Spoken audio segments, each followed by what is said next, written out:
comigo, Uzias tem que morrer. Meu lado direito fala, Uzias tem que morrer.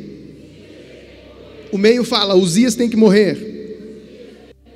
Meu lado esquerdo fala, Uzias tem que morrer. Acho que eu estou com um problema de ouvido aqui desse lado.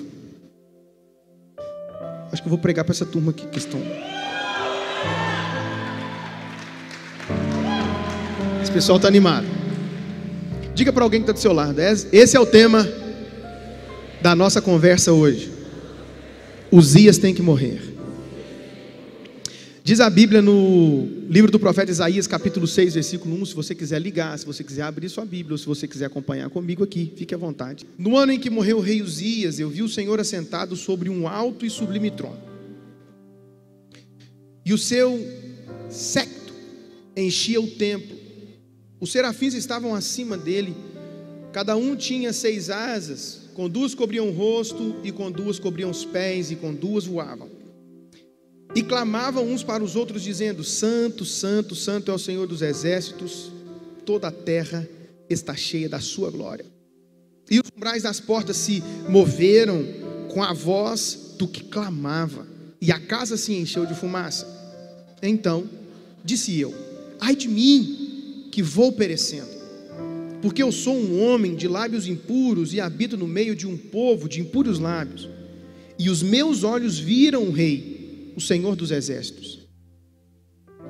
Mas um dos serafins voou para mim, trazendo na mão uma brasa viva, que tirara do altar com uma tenaz, e com ela tocou a minha boca e disse: eis que isto tocou os teus lábios, e a tua iniquidade foi tirada, e purificado o teu pecado. Depois disso, ouvi a voz do Senhor que dizia: a quem enviarei? A quem quem há de ir por nós? Então disse eu: eis-me aqui, envia-me a mim. Pai, eu quero te agradecer por essa palavra, por essa casa tão maravilhosa, abençoada, generosa, feliz, um povo tão lindo, Senhor. Todas as pessoas que estão conosco agora no nosso campus online, que essa palavra traga transformação da mesma forma que trouxe na minha, e que o propósito de ser ministrada hoje cumpra. Que essa palavra seja uma semente, agora derramada em cada coração, porque eu tenho certeza que os corações que estão ouvindo e vendo são terra fértil, e no tempo certo dará os seus frutos, em nome de Jesus. Amém. Nós vemos o texto de Isaías e percebemos que ele tem uma visão, e a partir de uma visão ele consegue enxergar que não basta condenar as pessoas, que dentro dele existem algumas coisas para melhorar. E a partir dessa visão ele tem uma nova percepção de um novo ciclo do ministério dele que poderia começar. Neste ano eu comecei o ano com muita fome, sede de Deus, e com uma saudade muito grande daquilo que eu já vivia. Eu confesso para você que eu fui confrontado pelo Espírito de Deus sobre o nível da minha entrega, que antes já foi maior. O Senhor me fez voltar alguns anos atrás, em meus intensos jejuns, horas de oração, e de um tempo que eu vivi junto com a igreja, com a minha casa, com a minha família, aonde nós não tínhamos nada e tudo que nós tínhamos era Deus, então nós tínhamos tudo. Eu me lembro da igreja a gente era muito fominha de vigília, de oração, e a gente sempre chegava na igreja mais cedo, tinha um relógio de oração na igreja, a gente ia para o monte, tínhamos essa cultura de ir para o monte buscar o Senhor. Eu me lembro eu não me lembro, mas eu me recordo agora nesse momento de uma situação em que meu pai e minha mãe sempre contam que uma vez eles estavam em uma campanha de oração no monte pela madrugada, e eu ainda era bebê. A minha mãe carinhosamente, como toda mãe cuidadosa, amorosa, me colocou no canto do pasto, eu ainda um bebê de 6 meses, né? E ela foi orar com os irmãos, me deixou lá no bebê conforto da época, que era o quê? Não sei, né? E de repente lá no monte levantou uma pessoa endemoniada, né? Porque as pessoas ficam endemoniadas. Olhe para alguém que está do seu lado, essa pessoa está cheia de Deus. Mas foi só para descontrair. E aí uma pessoa endemoniada levantou um pedaço de pau, um porrete, e foi para me tacar. Naquele momento alguém falou com meu pai e com a minha mãe. Meu pai ordenou que saísse em nome de Jesus. Naquele momento ali o diabo já tentava me matar. É por isso que hoje, quando as pessoas dizem assim para mim, pastor, eu percebi que o diabo está furioso com você. Eu falei, não é de hoje.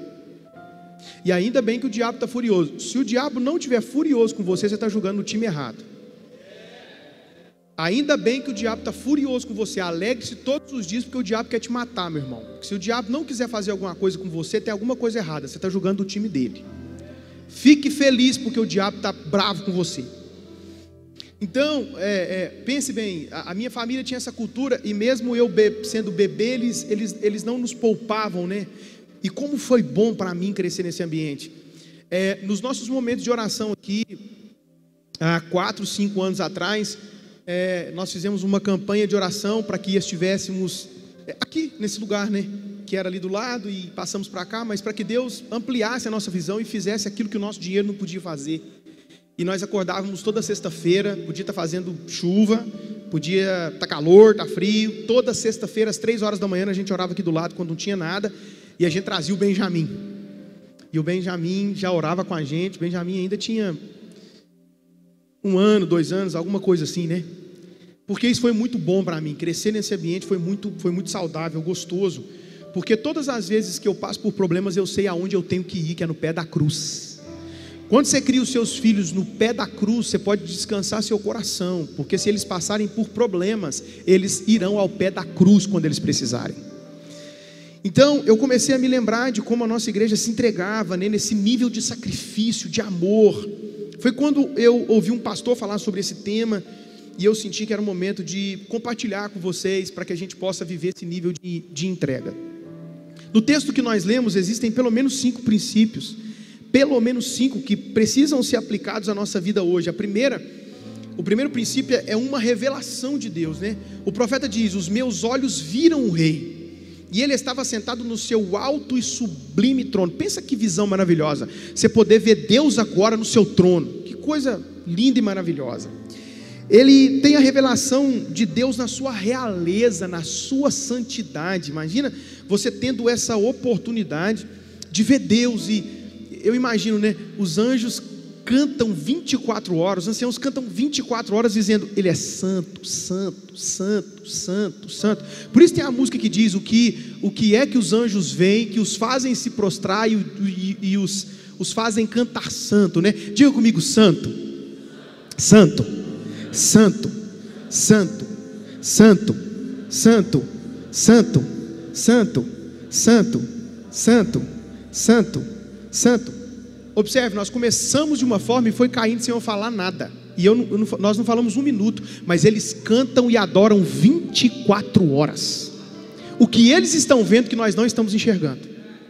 Essa é a pergunta que nós devemos fazer. A segunda são as bases da religiosidade. O segundo princípio são as bases da religiosidade sendo estremecidas. Embora todos nós estejamos com Deus, todos nós precisamos de uma experiência que chacoalhe a nossa vida. Nós precisamos de situações em que Deus precisa provar de fato que está conosco e chacoalhar-nos. Eu me lembro que o meu pai esteve internado há pouco tempo atrás, e ele compartilhou de visões que ele teve, e eu falei: pai, eu só acredito porque eu já tive internado, da última vez que eu tive internado, de Covid, e foi uma batalha assim tão grande, lá, que às vezes eu compartilho com as pessoas, e tem coisas que eu ainda não compartilhei com vocês que eu vi lá, e só pessoas que passam nesses lugares, que entendem o que a gente fala. Meu pai teve visões assim incríveis, do que Deus estava fazendo no mundo espiritual. Ele fica muito palpável, você fica muito próximo de Deus, em alguns casos, muito próximo do inferno. Então, eu tive experiências incríveis, mas nós não precisamos necessariamente esperarmos estar nesse estado de vulnerabilidade para estar mais perto de Deus. O terceiro princípio que eu vejo é uma visão antiga sendo confundida. Antes, tratando um pouco sobre essa questão das bases da religiosidade sendo estremecidas, Deus está fazendo isso no Brasil.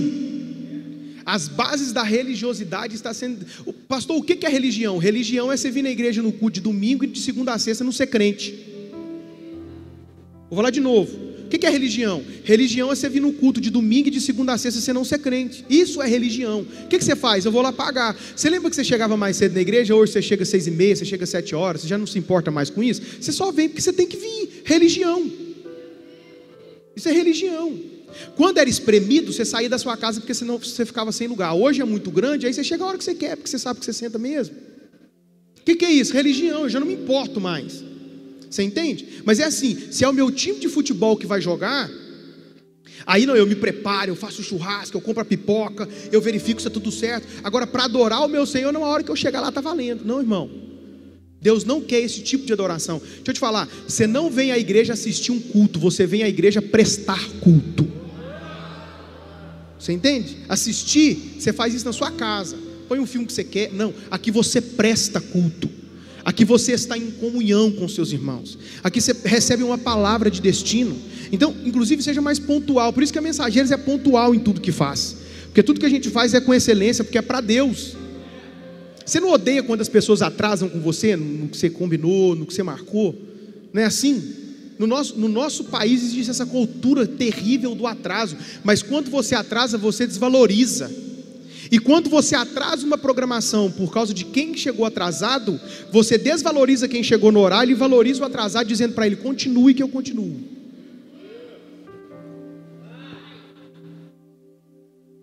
Então você tem que tentar ser menos religioso. O que é religioso, pastor? O religioso é aquele que diz: Pai nosso que estais no céu, santificado seja o teu nome, pensando na novela, pensando no que vai fazer depois. O religioso é aquele que passa o dia inteiro sem fazer um devocional e depois fala assim: ah, não, é porque eu não tive tempo. Não, meu irmão, é porque falar com Deus no primeiro momento do seu dia para você não é importante. Diga para alguém que está do seu lado, vai melhorar. Ponto 3, a visão antiga sendo confundida. Deus está praticamente dizendo a Isaías: eu quero turvar a sua visão, eu vou embaçar a sua visão. O propósito de turvar uma visão, quase sempre que algo negativo aparece, é porque antecede algo positivo. Se o velho não for removido, não terá lugar para o novo. O papel de Deus é trazer o novo, o seu papel é arrancar o velho. Não se põe vinho novo em odre velho. Por que eu não vivo algo novo de Deus? Porque você não pode viver algo novo sem abrir mão do velho. Você vive pedindo ao Senhor: Senhor, coloca pessoas perto de mim, me dê conexões de pessoas que vão me fazer bem. Então abre mão dessa amizade tóxica. Eu recebi uma mensagem essa semana: pastor, como foi bom ter começado esse propósito, porque eu percebi que as pessoas só chegavam perto de mim para falar mal dos outros. Isso tem que estar intoxicando a minha vida. Teve outro que trabalha em obra, né? E falou assim: pastor, está todo mundo achando que eu estou com depressão. Falei: por que, meu filho? Não, porque as conversas, eu não entro na conversa. O que eu faço? Fala que você está em jejum, não é pecado não. Observa isso, né? E a gente está o tempo todo se policiando. Cada mesa que eu sento, eu falei: opa, eu não posso entrar nesse assunto. Eu não posso entrar nesse assunto. Então, abra mão do velho hoje, porque o novo de Deus está chegando para você. Amém? Então faz o seguinte: arranca do WhatsApp esse número que te faz pecar toda vez aí. Arranca esse nome aí que está de João, mas na verdade é a Joana, viu, moço? Tira isso daí, tira isso, menina. Você não precisa dessas coisas. Exclui, joga fora, quebra esse telefone. Você está te fazendo pecar, está te afastando de Deus, está te afastando do seu esposo, da sua esposa, do namorado ou da namorada que vai chegar na sua vida. Para com isso, abre mão do velho. Não, vou deixar esse telefone aqui porque uma hora eu vou precisar. Você não vai precisar mais disso. Amém? Você não vai mais precisar. Diga: eu vou abrir mão do velho, porque o novo está chegando. O quarto princípio que eu observo é um toque transformador e santificador. Como uma limitação do seu pecado, Isaías experimenta um toque santificador da parte de Deus. O anjo toca-lhe a boca com uma brasa viva do altar. O propósito de Deus não é apenas dar diagnóstico de pecado, mas por meio do diagnóstico do pecado, levar o homem ao arrependimento e cura. Deus não vai ficar julgando pecado na sua cara. Ele te aponta com a finalidade de você tratar isso. Diga: o meu pai é perdoador.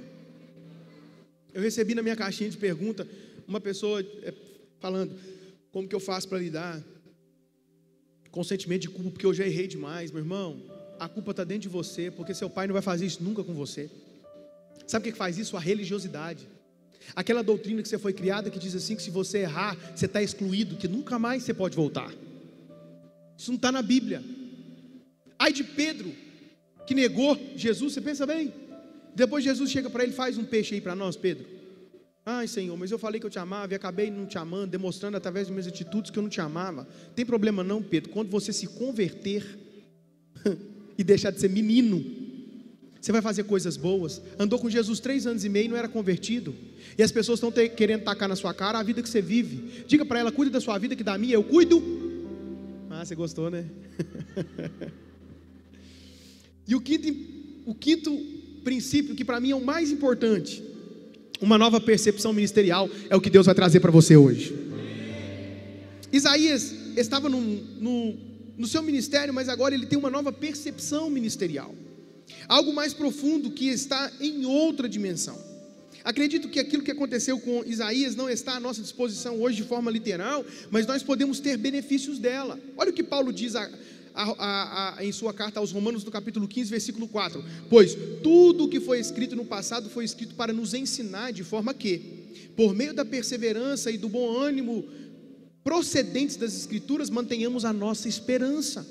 Ele reforça quase que a mesma ideia na primeira carta aos Coríntios, capítulo 10, versículo 11, quando ele diz: essas coisas que aconteceram com eles lá nos tempos antigos são exemplos e foram escritos com advertência para nós sobre quem está chegando os fins dos tempos. O que Paulo está dizendo? Não menospreze aquilo que aconteceu na antiga aliança, porque tudo que foi escrito para o nosso ensino foi escrito. Amém?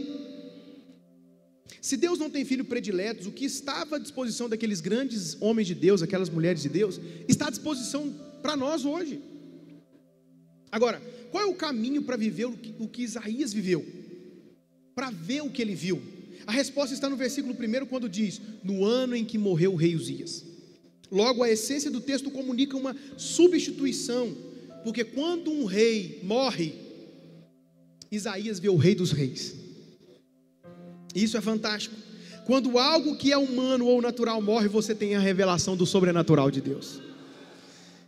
E hoje, essas coisas naturais precisam morrer para que você possa enxergar Deus no seu alto e sublime trono, com a nova percepção do novo para você, que vai substituir o velho. Existe uma chave que Deus quer nos comunicar aqui, mas para isso nós precisamos saber quem que é esse Uzias. No ano em que morreu o rei Uzias, quem era esse rei?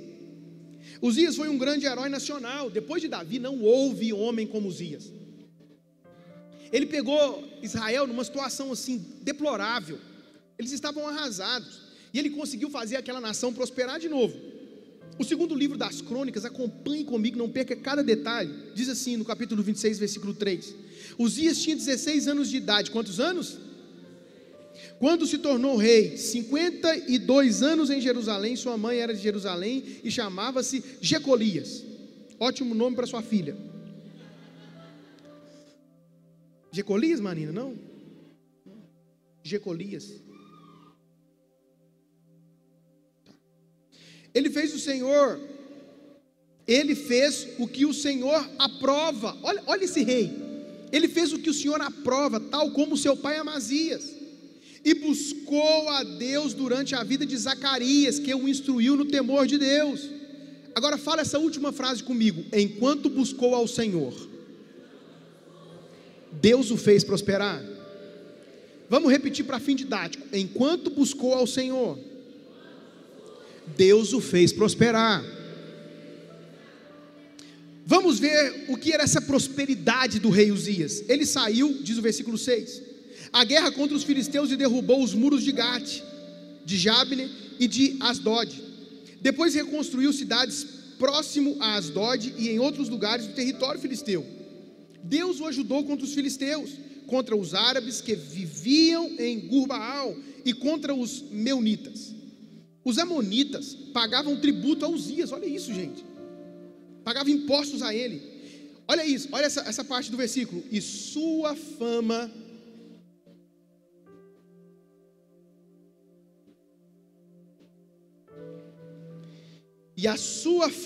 estendeu-se até a fronteira do Egito, pois havia se tornado muito poderoso. 16 anos começa a reinar. Enquanto buscou o Senhor, prosperava. A sua fama se estendeu até a fronteira e ele se tornou muito poderoso. Nesse caso, Uzias fez com que os filisteus fizessem as suas coisas no quintal. Sabe o que significa isso? Eles não conseguiam sair do portão para casa. Olha como que esse homem foi poderoso. É a mesma coisa de estarmos aqui, a Arcos está aqui à nossa direita, e até lá na entrada do trevo de Arcos ser nosso, e Arcos não poder passar do trevo para cá, porque é nosso. Nós dominamos tudo. Se sair, eles vão morrer. Quem compreendeu agora? Ficou melhor? O versículo 9 diz: Uzias construiu torres fortificadas em Jerusalém, junto à porta da esquina, à porta do vale e no canto do muro. Também construiu torres no deserto. Olha isso, gente. Construir torre no deserto. Dubai. Quem vai para Dubai? Quem vai me levar? Diminuiu, viu? Deus está vendo. Também construiu torres no deserto e cavou muitas cisternas. No deserto, gente, cavar cisterna. Pois ele possuía muitos rebanhos na Safelá e na planície. Ele mantinha trabalhadores em seus campos, em suas vinhas, nas colinas e nas terras férteis. Pois ele gostava de agricultura. Ele mantinha trabalhadores ao seu serviço porque gostava de agricultura. Era um hobby. Sabe aquela fazenda que você quer de 5 milhões? Vai ser só um hobby. O lado direito aqui não gosta não de fazenda não? Gosta não? Leitinho tirado na hora, não? Ninguém gosta não? Quem gosta? Deixa eu ver. Então fala amém na hora que eu estiver pregando, uai. Manda para eles agora, Jesus, a fazenda.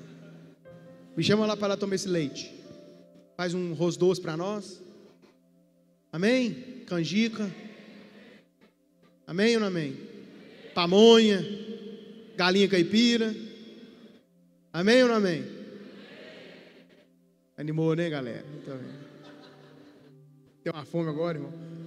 Vamos jogar um bingo. Mas a Bíblia não só fala da agropecuária, que era o que movimentava a economia, mas fala de todas as estruturas de defesa. Paulatinamente, Uzias conseguiu levar essa nação a esse nível de prosperidade. Versículo 11 diz: Uzias possuía um exército bem preparado, organizado em divisões de acordo com o número de soldados convocados pelo secretário Jeiel e pelo oficial Maazéias, sobre o comando de Ananias, um dos oficiais do rei. O total de chefes de família no comando dos homens de combate era de 2.600. Meu Deus. Sobre o comando deles havia um exército de 307.500 homens, treinados para a guerra, uma força poderosíssima que apoiava o rei contra os seus inimigos. Quem vai enfrentar um homem desse?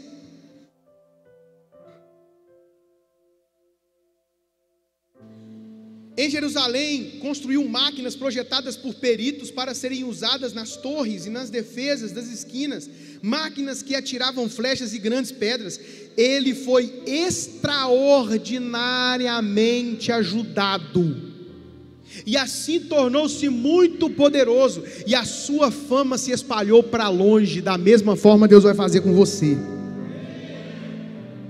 O mundo vai saber que existe um Deus bondoso no nível da sua prosperidade. Entretanto,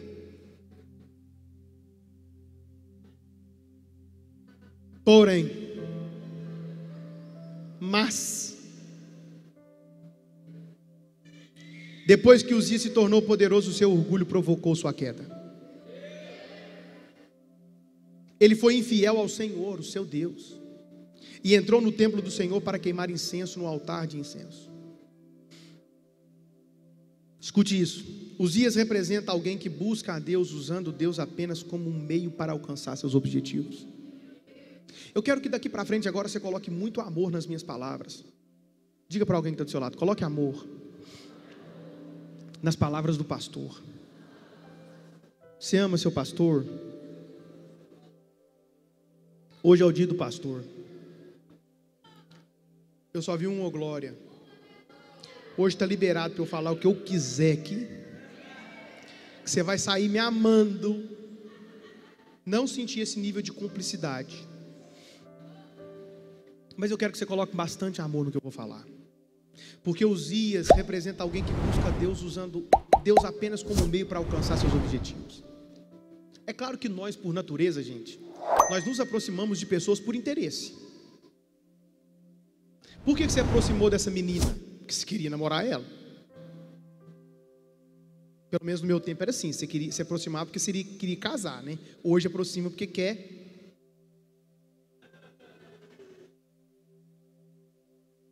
Quando eu aproximei da Marina pela primeira vez, eu peguei essa menina na planta. Eu falei assim, essa menina vai ficar maravilhosa. Ela já era. Mas eu vi a beleza dela que conseguia transbordar sobre outras pessoas.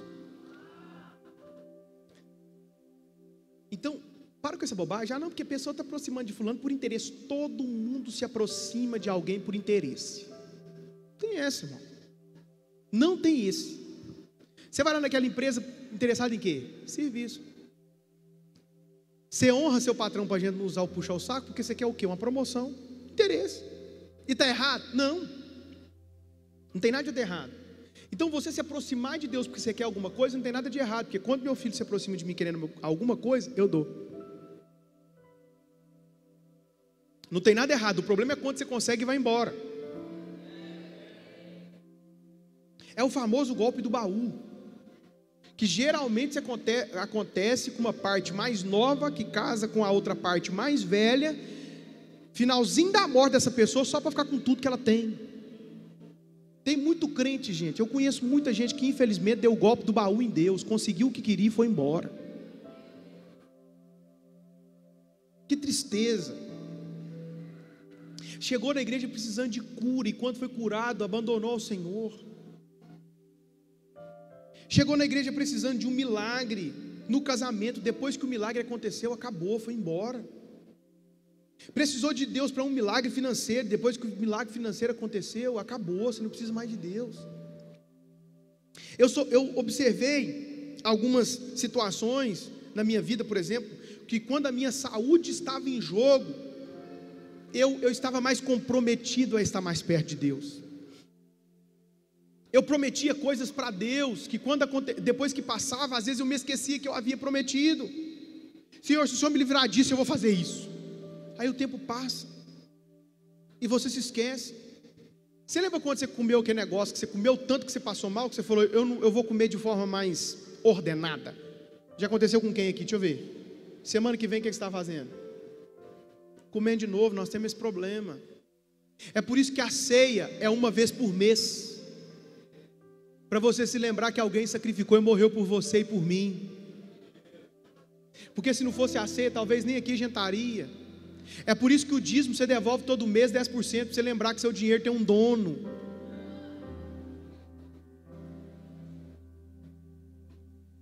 É por isso que tem que celebrar seu aniversário uma vez por ano, para lembrar que você tem vida.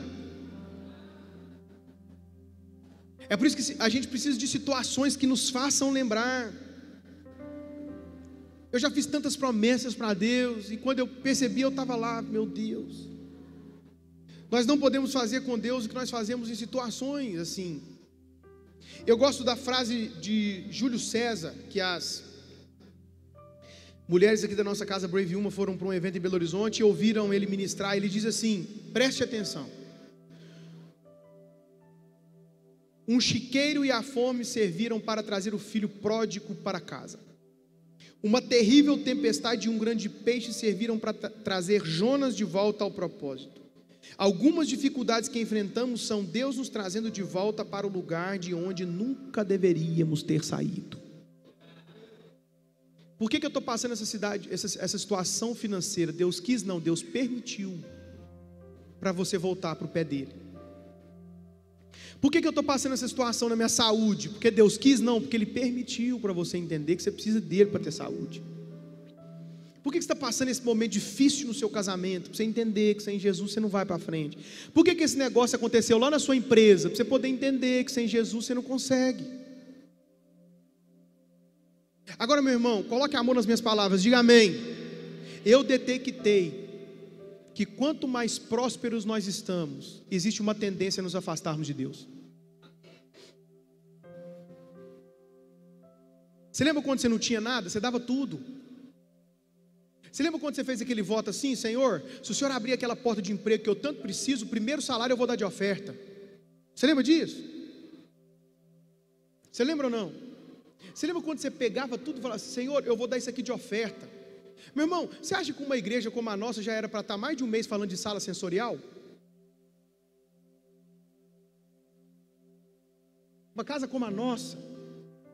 Você acha que uma casa como a nossa teria capacidade só de mandar 3 mil e poucos reais para o Rio Grande do Sul, quando eu falei se a gente tivesse pelo menos 200 pessoas aqui, dando pelo menos 30 reais, dava 6 mil reais, nós mandamos só 3 mil reais, e eu fui descobrir que teve pessoas que deu 500, que deu 100, meu Deus.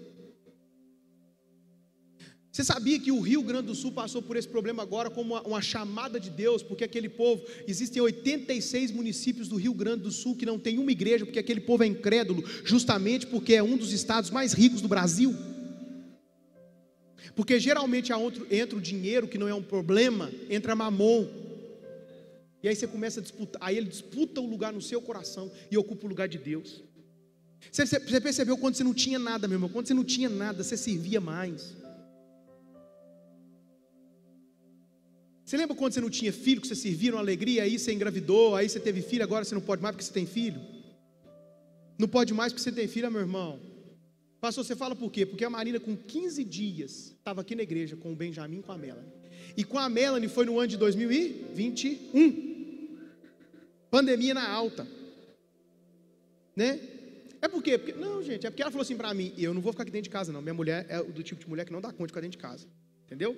Se a gente ficar dentro de casa, bota todo mundo doido. Aí a gente vai para a igreja de máscara, né? Ah, pastor, qual que é o tempo certo para eu vir com meu filho para a igreja? Você determina, não tem problema nenhum. Mas você precisa de parar de dar desculpa nessas coisas. Ah, não, é porque agora eu tenho meu filho. Meu irmão, para com isso. Se o meu pai e a minha mãe fossem olhar a condição dos filhos, se a minha mãe falasse assim: eu não estou com meus filhos pequenos, se meu pai falasse: estou com meus filhos pequenos, não tinha plantado igreja Mensageiros aqui em Lagoa da Prata, não. Fica fácil de falar assim: não, você tem que valorizar mais a sua família depois que a igreja está pronta para poder você estar aqui. Aí é facinho. Aí é muito simples. Pastor Bruno falou sobre os adolescentes aqui agora. A gente já se entregou tanto, mas a maior dificuldade de trabalhar com adolescentes que os pais estão na igreja é que eles forçam a barra para eles não se entregarem. Eu já percebi isso. É uma tristeza, mas você descansa seu coração. Isso aqui não é praga não, meu irmão, é uma realidade. Eu sou crente, eu tenho 34 anos de idade, 34 anos que eu sou crente, filho de pastor. Descansa seu coração. Ó, que seu filho namorar e casar, você vai me pedir ajuda. Se não der para falar amém agora, fala ai. O nosso nível de entrega, coloca amor nas minhas palavras, já foi maior.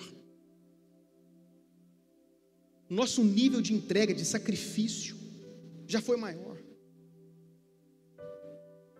Quando a gente estava lá naquela igreja de 100 metros quadrados, que a Nininha não gosta de falar que é o caixotinho, sabe o que a gente não tinha nada.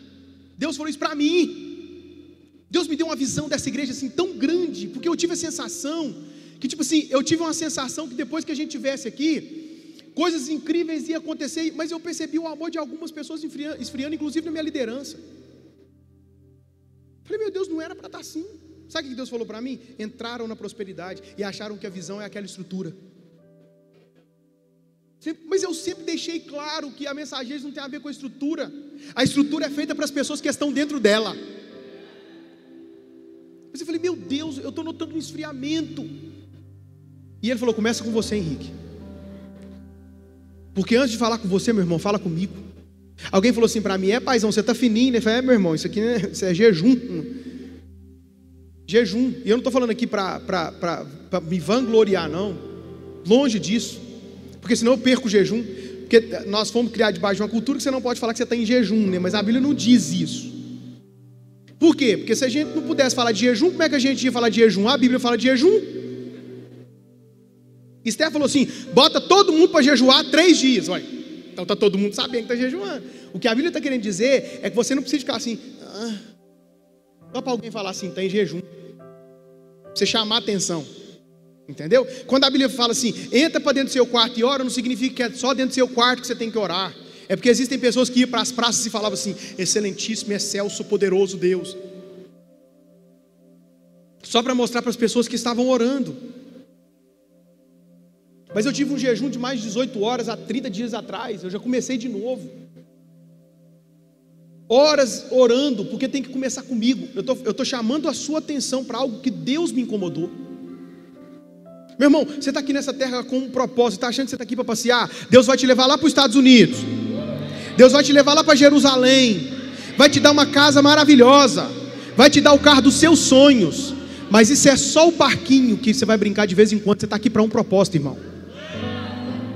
Você está aqui para cumprir um propósito. Nós estamos aqui para cumprir um propósito. Então eu falei, Senhor, 10 anos, já era para a gente estar mais à frente. Deus falou comigo, entrega, Henrique, as pessoas não estão entregando. E eu descobri que quanto mais inteligente, mais hábil, mais preocupado com seus projetos pessoais você fica. Prova da minha liderança. Prova da liderança de Davi. Os arrebentados, os endividados, os trapalhados, os maconheiros. Juntou com Davi. Porque geralmente os intelectuais, os habilidosos estão ocupados demais com seus projetos. Quem que é os maconheiros que entrou na sua vida, pastor? Você não viu o Lucas como é que chegou aqui não, né? Cadê o Luquinha? Tá aí não? Não, falei mal dele nas costas. Chama o Lucas lá que eu tenho que falar dele lá. Agora eu vou mostrar uma foto do Lucas para você ver como é que o Lucas chegou aqui na igreja. Hoje esse guitarrista maravilhoso, esse pai de família incrível. Fala amém, gente. Eu estou falando sério agora, não estou. Então Deus começou a me mostrar coisas na cidade. E eu falei, Senhor, não está acontecendo. Ele falou assim, o problema é que agora você está olhando para o caixa. Você está olhando para o financeiro, Henrique. Você nunca dependeu de financeiro, você dependeu da minha ação. Você usava a sua fé, começa a usar a fé. As pessoas precisam começar a usar a fé. E as coisas vão acontecer naturalmente. O Senhor me fez lembrar de tempos em que eu juntava as moedas que entravam na igreja, gente, de oferta para poder pagar a água e a luz. Eu tinha que juntar moeda para poder pagar a água e a luz da igreja. As pessoas me viam na fila da lotérica e falavam assim, pastor, você não precisa ficar na fila para poder pagar as contas da igreja, não. Pode pagar as contas por aplicativo. Eu falei, não, eu gosto de ficar na fila lendo. Eu ia com um livro e ficava lendo. E uma mochila atrás. Como é que você ficava lendo? Eu ficava lendo assim. Por que você ficava assim? Meu irmão, você não sabe o peso que estava nas minhas costas de moeda, não? Mas glória a Deus, porque eu tinha as moedas para poder pagar a água e a luz da igreja. Amém? Hoje a energia dessa igreja é 3 mil reais. E a gente paga no Pix.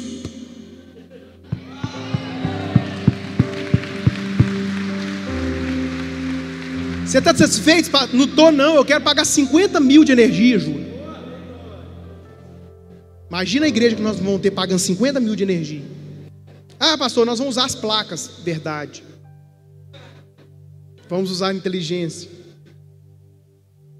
Eu pude perceber que a minha entrega era maior, porque quando você não tinha nada, você tinha tudo. Quem você tinha? Deus. O problema é que quando você acessa, quanto mais nível de prosperidade você acessa, meu irmão, mais longe de Deus você fica. Aí às vezes Deus tem que permitir dar uma chacoalhada para a gente lembrar que a gente precisa dele. Diga comigo, boas desculpas. Meu lado direito fala boas desculpas. O meio fala boas desculpas. Meu lado esquerdo fala boas desculpas. Qual que são as boas desculpas que a gente dá? Ah não, o mundo está rápido demais. A velocidade em que as coisas acontecem é outra. Com isso, nunca temos tempo para aquele amigo que a gente encontra na rua e mentimos para ele. Você vê aquele amigo e fala, oi amigo, vou marcar aquele encontro. Ah, a gente tem que marcar, tá corrido nisso? Não tá nada, gente. Tá corrido não.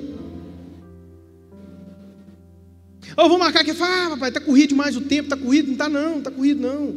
Eu sei que os tempos mudaram, que os tempos já não são mais o mesmo, mas todas as vezes que você diz que está sem tempo para resolver alguma coisa, você diz que Deus errou em fazer do dia 24 horas. Quer que eu fale de novo? Todas as vezes que você diz que não tem tempo para poder fazer alguma coisa, você diz que Deus errou em fazer 24 horas o seu dia. O problema não é a falta de tempo, o problema é a nossa gestão de tempo. Escute isso, o tempo que demoramos arrumando desculpas deveria ser dedicado em dar bons resultados.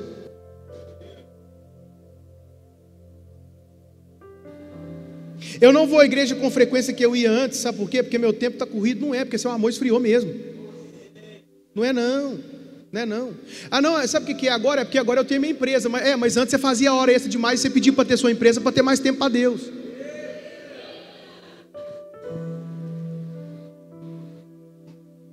E eu te amo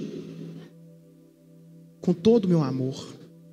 Você não faz noção do tanto que eu te amo. Escute isso: quando você é bom em dar desculpas, prova-se que sua mente é brilhante para criar. Você está apenas colocando energia na criação errada.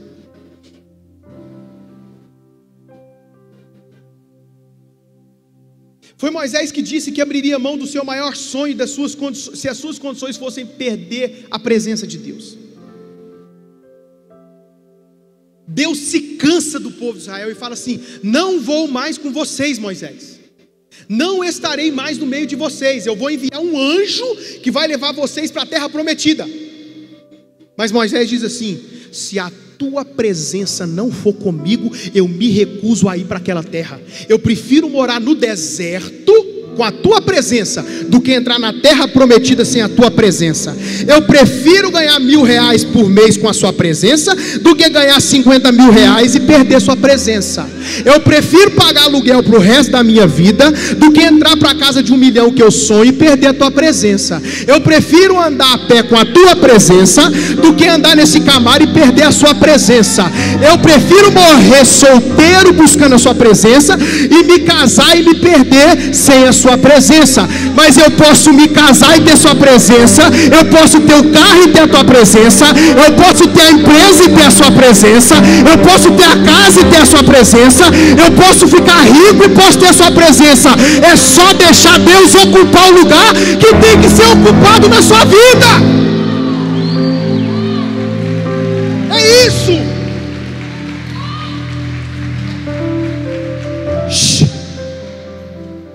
Ah, irmão,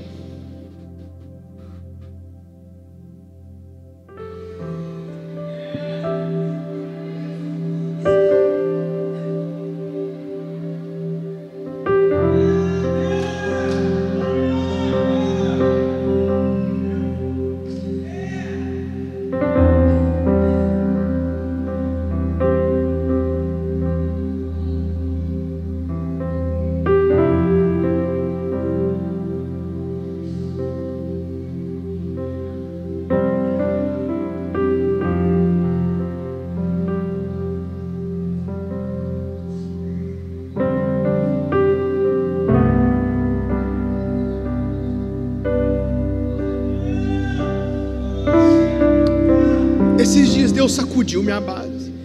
Deus mexeu com as minhas estruturas e falou: Henrique, seu nível de entrega já foi maior.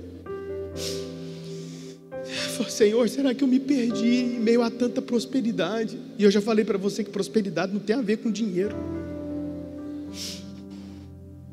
Eu preciso que você abra seu coração a ponto de Deus falar com você, porque seu nível de entrega já foi maior. O meu nível de entrega já foi maior. Nós não podemos viver como Jacó viveu, dizendo: se você não me abençoar, eu não te solto, mas se você me abençoar, eu te deixo embora. Como alguém que só está interessado. A gente ama cantar música, né? Jacó segurou. Você sabe tocar, eu sei.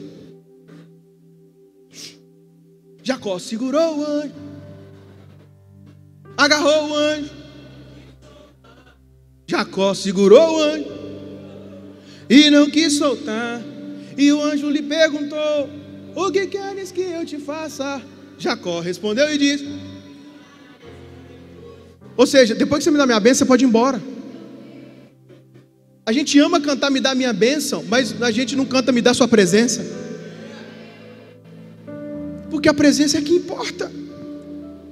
Mas eu quero te convidar hoje a levantar uma canção como Moisés levantou. E mais uma vez, isso não significa que você não pode pedir nada para Deus. Mas ter as coisas de Deus não pode substituir o estar com Deus. Você pode ter, mas o ter não pode substituir o estar. Eu me lembro no começo, quando a gente teve o Benjamin. E o Benjamin sempre gostou de música, de dança. Ele inclusive dança muito bem o hip hop, né, do jeito dele, que criou na cabeça dele. E Marina e eu tínhamos 2 televisões lá em casa, que se juntasse as 2 não dava uma. O que nós fizemos? Vendemos as 2 e financiamos a outra. E aí, Nanda, a gente comprou uma televisão nova. Aí eu falei: Benjamin, a televisão nova para você, filho, que agora você vai poder dançar seu hip hop. Antes da televisão nova, eu chegava lá em casa, o Benjamin me abraçava. E eu amava estar com o Benjamin. Ele estava todo sujo, lambuzado. Todo lambuzadão, me abraçava, Nanda, me sujava todo suado. Ah, que delícia. Quando eu abri o portão da minha casa, o Benjamin já vinha correndo. Mas depois dessa TV nova, eu chegava com expectativas em casa, abria o portão abria, e eu já não tinha mais a presença do Benjamin. Eu percebi que o presente que eu dei para o Benjamin substituiu a minha presença na vida dele. Deus não tem problema em te dar presente. O problema é quando Ele te dá presente e você substitui o presente pela presença. E aí você valoriza mais o presente. Você pediu tanto a Deus uma namorada, cara. Agora você só acha que sua vida é essa namorada? Você fica 24 horas com essa namorada. Aí depois você casa, eu tenho que te ensinar que você tem que ficar com essa mulher casada. Porque você inverteu os papéis. Você estava casado no namoro e agora no casamento quer viver um namoro. Você quer ver essa menina todo dia, cara. Nem quando você está casado é assim, mãe. Você quer beijar na boca dela todo dia. Aproveita que depois de casado, continua. Lá em casa, né, Marina? Senhor, o Senhor sabe.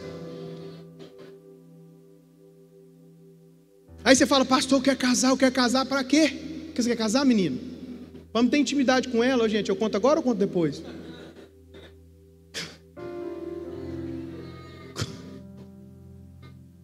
Conta agora ou conta depois, Júlio? Deus vai te dar essa namorada, Deus vai te dar esse namorado, você vai casar. Mas depois você não... Vou falar de novo, irmão. Ídolo não é aquele negócio que você comprou e colocou na parede da sua casa. Ídolo é o que você coloca no coração, no lugar de Deus. Seu filho talvez se tornou o ídolo na sua vida. Seu marido talvez se tornou o ídolo na sua vida. Sua esposa talvez se tornou o ídolo na sua vida. Um Deus na sua vida. Como a igreja pode se tornar um ídolo na sua vida. Como um pastor pode se tornar um ídolo na sua vida. Cuidado com isso. Ninguém pode tentar tomar o lugar de Deus. Porque Deus é um Deus zeloso. Diga comigo: Uzias tem que morrer. Segundo o livro das Crônicas, capítulo 26, versículo 17, o texto continua dizendo: o sumo sacerdote Azarias e outros 80 corajosos sacerdotes, diga comigo, 80 corajosos sacerdotes foram atrás dele. Sabe por quê? Eles enfrentaram e disseram: não é certo o que você fez, Uzias. Você queimou incenso ao Senhor. Isso é tarefa de sacerdote, dos descendentes de Arão, consagrados para queimar incenso. Saia do santuário, pois você foi infiel e não será honrado por Deus, o seu Senhor. Uzias, que estava com um incensário na mão, pronto para queimar incenso, irritou-se. Porque o maior problema da pessoa que alcança a prosperidade é ficar soberbo. Porque quando você não tinha nada, você era humilde, você aceitava o que todo mundo falava com você. É um mal de pastor, sabia disso? Quando ele é pequeno, estou falando da minha classe, quando ele é pequeno, ele aceita o conselho de todo mundo. Depois que cresce, ele sabe tudo. Aí entra soberbo e cai. Mas ele irritou-se, indignou-se contra os sacerdotes, e na mesma hora, na presença deles, diante do altar do incenso do templo do Senhor, surgiu lepra na sua testa. Você sabe o que significa lepra na Bíblia, meu irmão? É pecado. Quando o sumo sacerdote Azarias e todos os outros sacerdotes viram a lepra, expulsaram-no imediatamente do templo. Na verdade, ele mesmo ficou ansioso para sair, pois o Senhor havia ferido. Quem feriu Uzias? O Senhor feriu Uzias. Não foi o pastor, não foi a pastora, não foi o ministro de louvor, não foi o líder. O Senhor feriu Uzias. Aqui nós temos um exemplo nítido da responsabilidade humana e da intervenção divina. Uzias não é alguém que você mata na hora, mas é Deus que fere, Deus é que mata. Uzias é a figura da busca interesseira. Ele vai se meter na onde? Na oferta do incenso. Aonde ele vai se meter? Na oração. O incenso na Bíblia sempre simbolizou a oração. Diz o texto, 2 Crônicas capítulo 26, versículo 21, o rei Uzias sofreu de lepra até o dia em que morreu. Durante todo esse tempo morou numa casa separada, leproso e excluído do templo do Senhor. Seu filho Jotão tomava conta do palácio e governava o povo. Diga comigo, Uzias tem que morrer. Fala mais forte, Uzias tem que morrer. Tem um Uzias dentro de mim, de você, que tem que matar ele, irmão. Agora, a responsabilidade de denunciar Uzias é minha e sua, porque diz a Bíblia que hoje nós somos reis e sacerdotes. Quem que denunciou Uzias? Uzias, você está errado no que você está fazendo, sacerdote. Então hoje você tem que denunciar Uzias que está dentro de você. Qual parte da sua vida que cresceu e prosperou e depois se esqueceu de Deus? Denuncie isso agora. Pastor, mas como que eu faço para encontrar isso? Uzias sempre vai se manifestar no lugar de oração. O que ele tentou fazer? Ele tentou oferecer incenso. A quem? Ao Senhor. Incenso na Bíblia tipifica o quê? Oração. É no lugar de oração que Uzias aparece. Eu não posso te falar quem que é Uzias na sua vida. É no seu joelho que você vai encontrar ele. É você, meu irmão. Os devocionais da nossa casa mostram para você que você precisa ter autorresponsabilidade. Entende isso? Porque nós criamos uma figura onde o líder da igreja é o responsável por todas as coisas. Não, meu irmão. Você é responsável pela sua casa. Eu vou mudar o conceito agora de apresentação de criança aqui na igreja. Pergunta para quê? Porque eu apresento, os próximos é você que vai apresentar, porque a responsabilidade é sua. Mas você não gosta disso. Pergunta por quê? Porque você quer ficar livre de uma responsabilidade. Você entende? Que aí não é o pastor que apresenta. Eu vou te chamar e eu vou falar com você. Meu filho, eu apresento. Você é o Senhor. Você está sobre a minha responsabilidade até a maioridade. Pronto.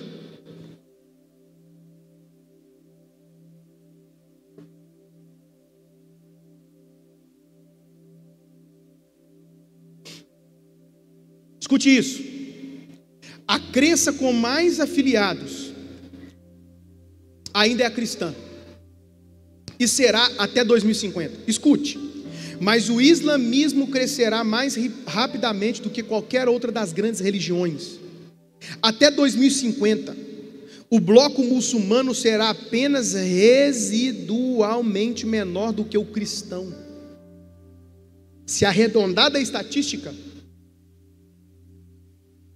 ambos reunirão 3 em cada 10 pessoas vivendo. E a religião que mais cresce, assustadoramente, não é o cristianismo, é o islamismo, o muçulmano. E sabe como que estão crescendo? A narrativa deles é: nós não queremos os adultos, nós queremos as crianças. Porque criança é possível doutrinar. Mas quando a igreja fala assim, traz seu filho para poder participar do Festival, você prefere levar para quadrilha. Tem problema em levar para quadrilha, meu irmão? Isso é um negócio seu. Eu tenho pastores amigos meus próximos que os filhos deles participam de quadrilha. Ah, mas eu não aprendi assim. Você vai para a Bíblia, amém ou não amém?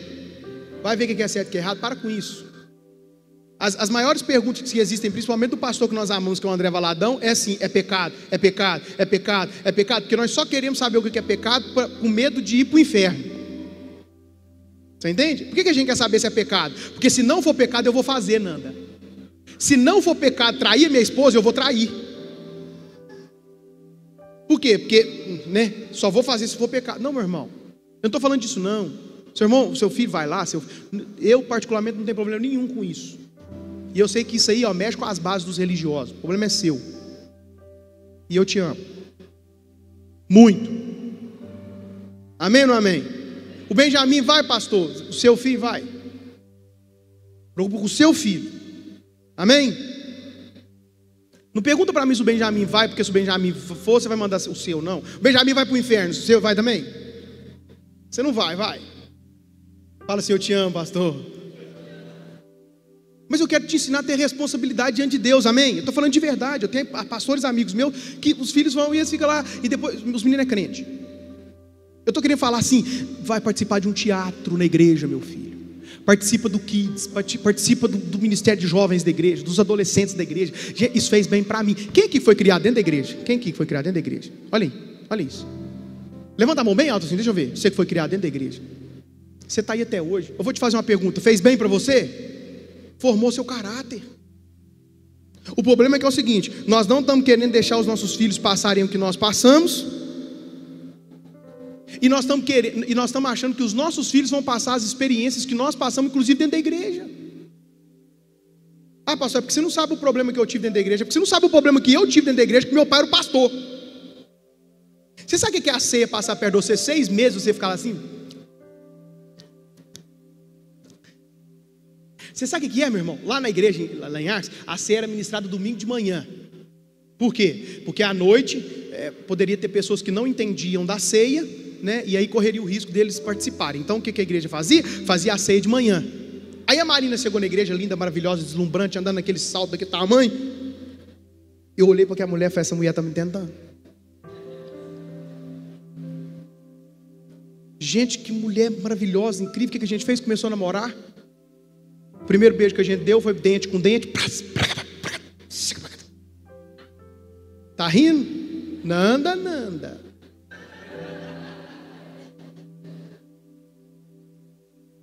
Não estrague nossa relação. Mas eu beijei a Marina, que treina, namorou 1 ano, namorou 2, namorou 3. No quarto ela me santificou. Essa cara de anjo, ó. Aí ela olhou para mim e falou assim: Henrique, eu tenho coragem? Eu falei: eu não tenho não, eu sou crente, vou para o céu. Ela falou: mas eu tenho coragem. Irmão, agora falando a verdade, orávamos juntos, jejuávamos juntos, líamos a Bíblia juntos, mas namoramos demais. Teve um dia que não deu não. Troquei a glória de Deus por 3 segundos.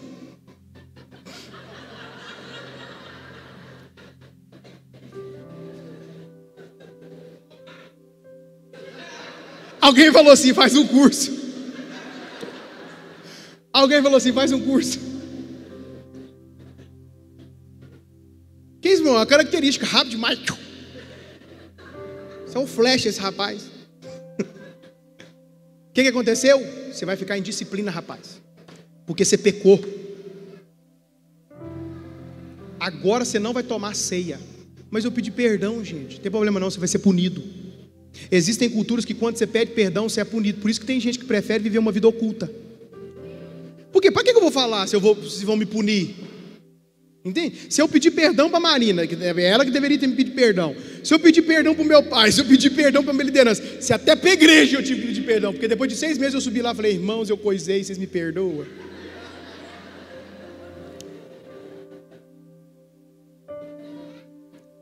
Como é que você coisou? Irmão, para que eu fui fazer isso? Trocar a glória? Fiquei 6 meses sem cantar na igreja. Eu fiquei 6 meses sem cantar na igreja. 6 meses sem participar da ceia. Por causa de quê? Meu irmão, a ceia passava perto de mim, eu não podia tomar a ceia. Aquilo me arrebentava. Aquilo me estraçalhava. Arrebentava meu coração. Mas eu estou aqui. Era para eu não gostar de pastor, era para eu não gostar de liderança de igreja, mas eu acredito no Deus poderoso, e eu acredito numa igreja saudável que tem o poder de construir coisas incríveis na cidade, na nação e no mundo. Você já sofreu, meu irmão? Não quero comparar sua dor com a minha não, mas eu já sofri. E o meu pai era o pastor da igreja, e hoje a nossa relação é ótima, tanto que deixou eu ser pastor aqui. Eu não quero, como diz o Luciano Subirá, eu não quero tacar pedra em você, eu não quero te apontar o dedo, tanto que eu mostrei para você a minha vulnerabilidade, o quanto eu já errei. Mas Deus está nos chamando para um compromisso maior, para um sacrifício maior. Tem o GMC, não pastor, eu não entro porque eu não tenho tempo. Não, meu irmão, é que você não quer comunhão mesmo. Não pastor, eu não recebo na minha casa, sabe por quê? Porque minha casa, sabe, não irmão, é porque você não quer comunhão. Porque quando você está cheio da presença de Deus, lá naquele barraquinho você era doidinho para levar o pastor para orar. Você não quer receber na sua casa, é porque você não quer receber mesmo. E se você tem vergonha de viver a verdade que você vive, você vai viver de mentira para o resto da vida. Não tem graça viver de mentira. Eu sempre tive prazer de levar as pessoas na minha casa. E eu tenho prazer de aprender com as pessoas. 4 anos atrás, Júlio e Thaís entraram na igreja e nos convidaram para ir na casa deles. Você sabe que dia que eu fui na casa do Júlio e Thaís, entendendo que aquilo era muito importante? No dia do meu aniversário de casamento com a Marina. Ela ainda quase me bateu, falou: meu filho do céu, você está aqui no dia do seu aniversário de casamento? Falou: Thaís, eu amo a Marina, mas você sabe que está aqui na sua casa hoje é um presente de casamento, porque eu não tinha nem dinheiro para sair com ela? E a gente valoriza momentos assim. Eu cheguei lá, o Júlio tinha preparado uma mesa tão linda, maravilhosa, bonita, que eu falei: agora eu pego o quê? Que copo que eu uso? Tem 3 garfos nesse trem aqui, não estou entendendo nada. Esse trem branco eu ponho aqui? Como é que eu faço? Eu não sabia como usava. Sabe o que a gente fez? Morava na casa que o Michael Douglas mora hoje. Passou um tempo, falei: Júlio, tá aí, vocês aceitam jantar na minha casa? É claro, para nós é uma honra. A gente nem mesa tinha direito, tinha um balcão. Você entende? E eu fiz uma mesa posta. E eles foram jantar lá em casa comigo. Se você comparasse a casa do Júlio e da Thaís com a casa que eu tinha que ter vergonha. A partir daquele momento que nós fomos lá na casa deles, nós começamos a usar a mesa posta todo dia na nossa casa. Porque quando Deus me dá a oportunidade de acessar a casa de alguém mais poderoso do que eu, não é para te humilhar não, é para você aprender. Seu problema é que às vezes você está querendo comparar a sua casa com a minha, a sua casa com a do seu irmão. Não, meu irmão, a sua vida é a sua vida, e a sua verdade é maravilhosa. Amém? Convide os irmãos do seu GMC e fala para eles: vão na minha casa, o que eu tenho é o chão para você sentar. Eu vou sentar no chão. Amém? Vou lá. Eu estou contando um caso para você aqui que eu aprendi. Porque Deus vai apresentar situações na sua vida que ou você vai se sentir menosprezado, ou você vai falar: eu vou acessar esse lugar. E eu acessei esse lugar porque alguém abriu porta para mim, porque alguém me ensinou. Eles não ficou preocupados: será como é que é o pastor e a pastora Marina? Nós vamos estabelecer nosso padrão aqui. O padrão da Mensageiros está estabelecido. Ou você se ofende ou você entra para dentro. Se você crê nessa palavra, eu sei que hoje nós passamos um pouquinho do tempo, mas eu precisava te entregar essa palavra. Se você crê nela, se você acha que tem alguma coisa dentro de você que tem que morrer, que te fez afastar de Deus, meu irmão, menos largar sua mulher, menos largar esse marido, não confunde as coisas não, amém? Mas se tem alguma coisa na sua vida que você pode chamar de Uzias, que você tem que matar, que você não vai matar hoje. Uzias, ele foi tirado do santuário, depois ele foi tirado do palácio, ele foi morrendo aos poucos. Você tem que, é uma decisão todo dia de matar esse Uzias dentro de mim e de você. De jejuar mais, de orar mais, de se entregar mais, de se envolver mais, de acreditar que a igreja é a única instituição poderosa levantada por Jesus na terra para combater o mal e estabelecer o reino. Vem aqui na frente que nós vamos orar junto.